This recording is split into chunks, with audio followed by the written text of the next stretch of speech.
Today's podcast is brought to you by AlleyRepair.com. Don't leave your skee ball machines lying around collecting dust in the basement.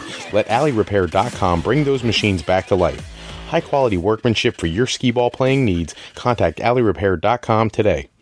Hello, everyone, and welcome to this episode of the Pro Life Wrestling Podcast. We wanted to get an episode out tonight because we're actually under crunch time, but we really wanted to cover some of the happenings from Raw and Smackdown and get those things out there to the people who are listening every episode. Which, by the way, thank you so much for the audience. We have only been on the air for a couple weeks now, and we already are building a really loyal following. And I really want to send out thank you to all those people who pop in for each episode and hear what I have to say and are passionate about the wrestling business as much as I am. So, every once in a while I'll drift a bit here and there and go off topic and all that kind of stuff, and that drives some people nuts. But if you're still listening to our podcast every episode and you're still coming back for more, I can't even tell you how much that means to a diehard wrestling fan like myself, being able to do this for you guys, talking about something I'm really passionate about and something I care about. So, thank you all for tuning in every episode. It means the world to me.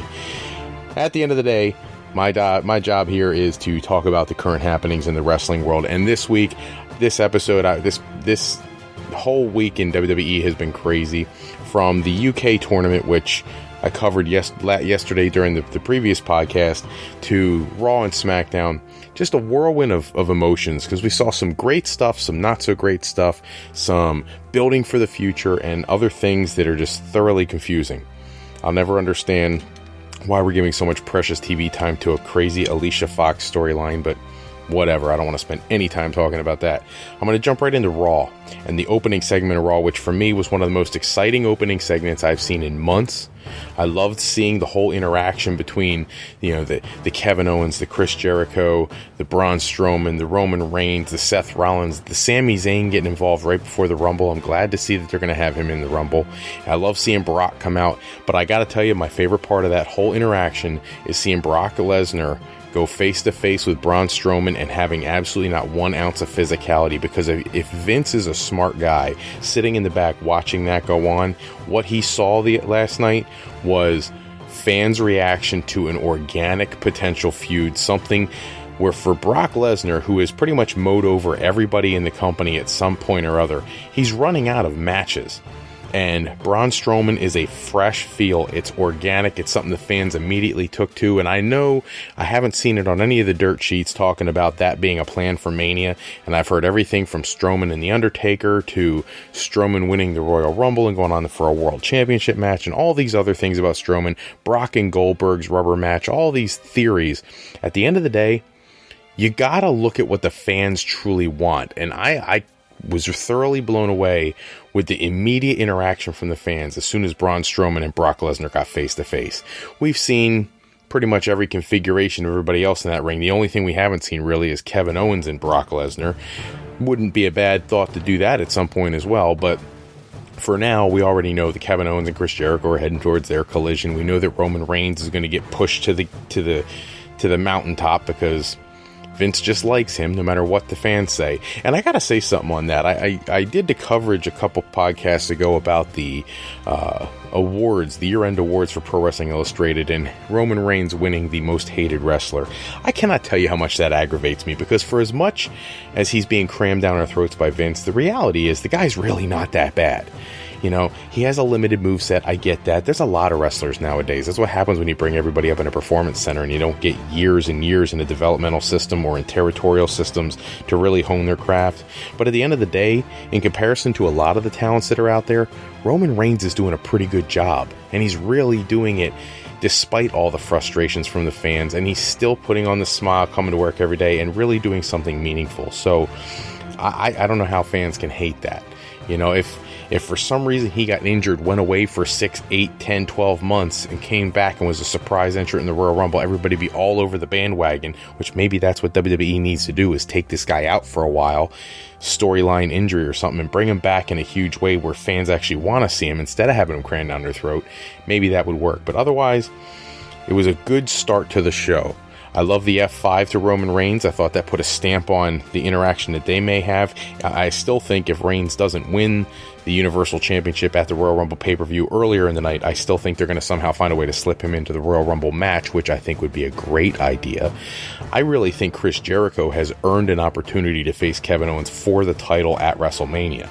I would love to see them do that, and I honestly would love to see them give the title to Jericho. It doesn't look like that's going to happen now with him having the US title, but if you could see some scenario, even though he's going to be suspended in a cage, where Jericho can drop something to Kevin Owens that backfires and costs Owens the title, Owens could retaliate and cost Jericho the US title at some point, that could lead to a match where neither one of them has a title.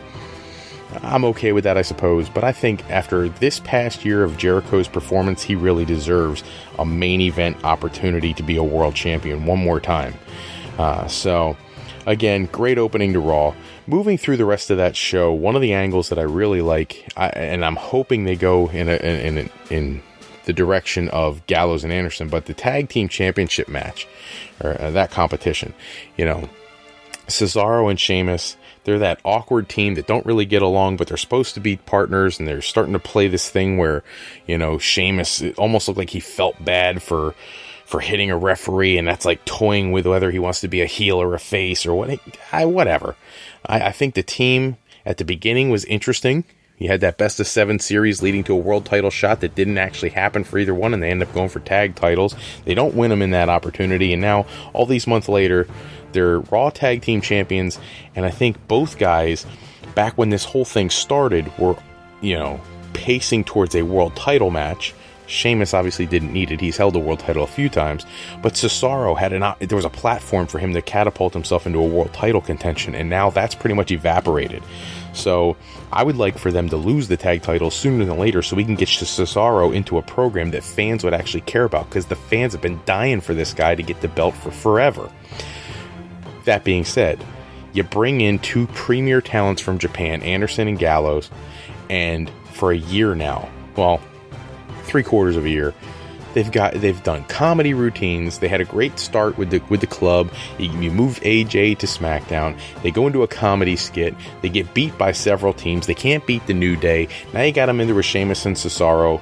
They're supposed to be the heel, but fans really like them. Cesaro is a face, but Sheamus you hate, but you don't want to hate. It's a bizarre structure right now in the tag team world in WWE. Gallows and Anderson have earned the opportunity, going around the world and being the team that they were, to represent Raw as tag team champions. Give them the belts. Just fork it over. Stop beating around the bush and being silly about all these other side things and bringing in teams you could patchwork together like they did on SmackDown with Rhino and all that nonsense. Let's give a team that's been established for years in Japan the belts and let them run with it, because I think they could do a good job with it. On the show, we also saw a ton of the cruiserweights, which I suppose is what they're using to fill their 3rd hour of Raw. That whole debate they had a few weeks ago on their After Raw show that hasn't come back yet, which I'm anxious to see what they do the next episode. But seeing the cruiserweights magnified on the show, they got 3 different spots on the show. I guess that's a good thing if you're a cruiserweight division wrestler. But you can only take so much high flying before it's just like, I saw where Jim Cornette on his podcast the other day was making fun of the Okada and Kenny Omega match because of all the high spots and how it was just men showing off moves and stuff like that. I actually agree with him, and that's kind of what 205 Live and the Cruiserweight division has become. It's a high spot show. Well, I can go on YouTube any day of the week and look at a bunch of high spots. I can watch that Will Ospreay match from last year when he went against Prince Puma, I can watch that. I don't need to watch every cruiserweight match be this high-flying, crazy nonsense. I'm okay with Rich Swann's angle. That's somewhat interesting. I love how Brian Kendrick got to have a quality match this week and then, let somebody else go over clean. But otherwise, too much high-flying, And then TJ Perkins, who was supposed to be a big deal when they first launched the division, he's nowhere to be seen. So the whole cruiserweight thing is confusing to me. The women, nice little spotlight towards the end of the show. One of the last segments, Charlotte and Bayley having a conversation about these poems and all that sweet lovey-dovey stuff, but no physicality. I don't want to see the women who fought so hard to get to a main spot on the show be pushed to the back now that we got these 205 Live guys. And, you had a few moments about Sasha Banks and Nia Jax. I was cool with that angle. That I was actually pretty cool, but it would have been nice to see Nia Jax come out and do something on the mic or do some more in-ring action just to build that just a little bit. Moving over to SmackDown. SmackDown just went off the air about an hour and a half ago where I'm at, and to be honest with you, decent show. I thought the women's cage match was predictable. Could have had more time allotted to it. I think there was as much commercial time as there was match time for that. There was more time for Mickie James at the end of the bout than there was for the actual match itself. I don't really understand that, but decent match, kind of what we expected. The big surprise for me on SmackDown was getting to see AJ Styles and The Miz, which really annoys me when you see the John Cena interference. I get it, we're leading up to the Royal Rumble, he's got to get involved, but they were having a good match. It's what makes SmackDown a legitimate competitor to Raw in the ratings each week, is that people know when you tune into SmackDown, you get to see quality wrestling. That also includes not always having schmaz endings to the matches. It would have been nice to see The Miz and AJ Styles wrestle to a clean winner, unless you're planning to build The Miz to a main event spot, but right now it feels crowded at the top and kind of vacant in the middle. Leave The Miz in the middle for right now. He'll get a shot later, he's young enough. But in the meantime, AJ and The Miz, in my opinion, were really building towards a great match and had it cut short, courtesy of the interference by John Cena. No American Alpha this week, which is a little shocking. You're heading into the Royal Rumble and the tag team champions aren't there. I love the stuff with the Wyatt family. I think they're building it the right way. I love this play with Bray Wyatt, hitting his own guy and separating Randy Orton, and I kind of like the way that's going. I don't understand why you'd have, I always get them mixed up. Harper. Why you would have Harper just climb into the ring in the middle of Randy Orton performing a move? I understand he's supposed to be costing him the match. There's other ways to do it. That just looked completely foolish to me. Your guy's in the middle of winning a match. Why would you walk into the ring? It's not like he was even in danger. It's not like you were saving him from being pinned to pick up the disqualification. He just walked into the ring, and suddenly Dean Ambrose rolls him up for a victory. And I don't like how it's making Randy Orton look so weak. People keep talking about how old Randy Orton is. Randy Orton's young. He started so young. It may feel like he's old, but he's not. He's young. So he needs to stay fresh, and he needs to stay relevant. I actually wouldn't mind seeing him win the Royal Rumble. Don't see it happening, but I wouldn't mind seeing that. When it comes to the Rumble, they're starting to fill in some of the more blanks with the people who are going to be in it. I wish they would hurry up and get that part done. I thought the whole thing on Raw with the New Day and this thing with them and Titus O'Neil is dragging on forever. I understand they had to have one each week so he could wrestle each guy and lose to each guy, but I don't know where they even expected that to go. And putting a spot in the Rumble on the line was kind of stupid too, because darn well he'll be in the Rumble anyways, one way or another. So I guess that was just filling time, but whatever.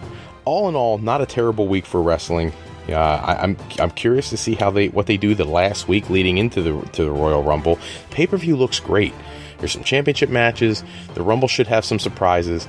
I'd be remiss if I didn't talk about Kurt Angle's induction into the Hall of Fame. Hopefully they give us a match as well. I know they're reporting that hasn't been discussed, but you and I both know that that's complete nonsense. They've already talked about whether or not they're going to do that, and they just don't want us to know that yet. I did see the tease from Samoa Joe. I also saw the one from Lana about Rusev and him. I couldn't care less who he goes against. I want to see the guy in the ring, a WWE ring. And all these people talk about one more match. Kurt Angle has a lot more than one more match in him. If Bill Goldberg could be out 12 years, Kurt Angle's been gone for almost 12 himself. Remember, he left in 2005 after One Night Stand. If he could be gone that long, let him come back and have a program. Don't give him one match. And you can't convince me that he wouldn't enjoy having more than one match. And there's tons of talent on the roster right now that he would be great to work with. You imagine a Kurt Angle, Seth Rollins match? It'd be off the charts. Seth Rollins is one of the most athletic people we've seen in years. I would love to see that. I wouldn't mind seeing Kurt Angle against, The Miz again. I've said that in the past. Kurt Angle against AJ Styles. I know we saw it in TNA, but that's TNA. This is WWE. Kurt Angle with one more match with John Cena. Kurt Angle one more match with whoever he's wrestled in the past. I couldn't care less. At the same time, another shout out to the Big Show. I can't get over all these jacked up photos of the Big Show. God, I can't wait to see him get in the ring. He's a totally different guy now. Unbelievable. By the way, leading up to WrestleMania, I know he's doing his deal with Shaq, but I'd still like to see him get in the ring with Braun Strowman. Now that he's all jacked and Strowman's all jacked, it just seems like it makes a whole lot of sense to me. Just saying. Baron Corbin absent from SmackDown this week. That actually annoyed me. You're trying to build this kid. 2 weeks ago, he's in a world title match. A week ago, he's in the ring with John Cena. And all of a sudden, he's not even on the show. I don't know what that's all about. That doesn't make any sense. None whatsoever. I don't understand the Jerry Lawler segment with Ziggler on SmackDown. Makes no sense to me either. I know you're trying to build his heel character, but that already happened. For the last 2 weeks, it's been very clear he's a heel. That's fine. You have to bring up the heart attack thing. That's like beating a dead horse. It's been done. Leave it alone. Move on. But always nice to see Jerry in the ring. I love JBL coming into his aid at the end. It would have been really nice to see Ziggler kick him and have his back turn, have JBL hit him with the clothesline, but I don't think we're going to get to see one more match from JBL. Maybe this spot appearance with he and Farouk, and they could do some running like they did last year or the year before or whatever it was. But it would be really nice to see him actually wrestle a match. I think the guy was always underrated as a performer. So that pretty much wraps up what I've got for you this episode. It's all the time we have for now. Check back episode 8. We'll go over everything going on in the world of wrestling, keep you posted on what's going on behind the scenes as best we can, and we'll keep you informed. By the way, I saw something on I'm going to credit WrestleZone.com for this. They had something on about the Destroyer getting the highest honor that Pro Wrestling Illustrated provides, a Lifetime Achievement Award. Beautiful thing. Great. I mean, people nowadays don't even know who the Destroyer was, but this guy is very influential behind the scenes and in front of the camera. Japan, the United States, talented wrestler. Congratulations to the Destroyer. Absolutely deserving of the Lifetime Achievement Award. And one last thing, this rumor about Randy Orton and the guy in the gym and the whole altercation with them, who cares? Why am I seeing 3, 4, 5 posts a day about these kind of ridiculous stories? Randy Orton's working out. Leave him the hell alone. The guy's a professional wrestler. He's not there to be your superhero when you're working out in the gym. If it was a little kid in a shopping mall, I'm sure he'd sign an autograph for every one of them if they wanted to. I know I've run into him at the Philadelphia Marriott Hotel, and he was more than gracious enough to take a few moments for fans. Pretty much most of the wrestlers I've ever experienced have been. But he's working out. He needs his time. He needs to get his workout done and get back to work. Leave him alone. Stop being stupid. All right? And I love that there was another fan who posted a picture he took with him in the same getup, in the same gear, clearly on the same day, which shows that he wasn't in a grumpy mood and all this other stuff this other moron was saying. So, for all the people out there who rush up to these wrestlers and try to get their autographs at inappropriate times and things like that, get a life, These people, they're not there for your amusement. They're there to be performers and entertainers, and they do a darn good job doing that. So stop bugging them when they're in their private life. That's all the time we have. Special thanks go out to bensound.com and purpleplanet.com for producing all the music and sound effects we use throughout today's show. Today's podcast was sponsored in part by Beazle Games. Bringing a new friend to family game night is easy with sketchy people. Showcase your artistic side in this new game from Beazle Games and bring some fun and excitement back to family game night. Go to www.thegamecrafter.com/sketchypeople to pick up your copy today. To the U.S. News & World Report Best Colleges 2017, available at Amazon.com and BarnesandNoble.com, and to AlleyRepair.com. Contact Alley Repair today for servicing all of your classic skee-ball, pinball, and arcade needs. I'm Mr. Fred Froelich from Fro Life Planning, and I look forward to talking to you guys again in our next episode, episode 8. And until then, do me a favor, enjoy some of the more sporadic matches out there. If you are not a typical Ring of Honor fan, check out Ring of Honor. If you don't watch Impact, watch some Impact Wrestling. And keep your eye out for that 5-star wrestling that's on its way, courtesy of the announcement today by Drew Galloway. Until next time, have fun, everybody. Bye.